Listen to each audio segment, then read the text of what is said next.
Hi, hello everyone. This is Yets Content. Gusto niyo bang malaman kung may card na ngayon sa magre-renew dyan sa LTO? Tara, alamin natin.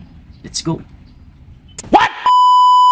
At ito na, pupuntahan na nga natin mga kayet sa LTO office SM Manila at i-verify natin kung meron ba silang license card na may issue sa mga magre-renew dyan at sa mga papel pa lang ang kanilang lisensya, katulad ng misis ko nung January kasi siya nag-renew at papilang ang nakuha.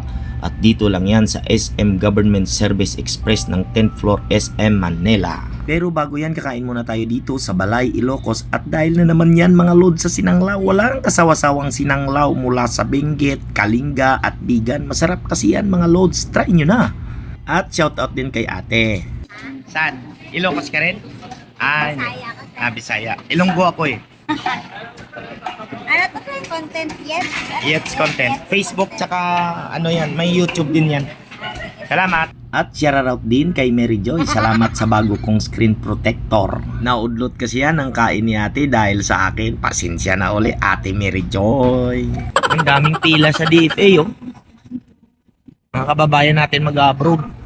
At ito na mga lods, meron silang license card para lang pala sa mga kumuha at nag-renew na papel ang hawak from May to August 2023. Pero take note, tatawagan din kayo mismo ng LTO para kuhanin ninyo ang inyong mga license card.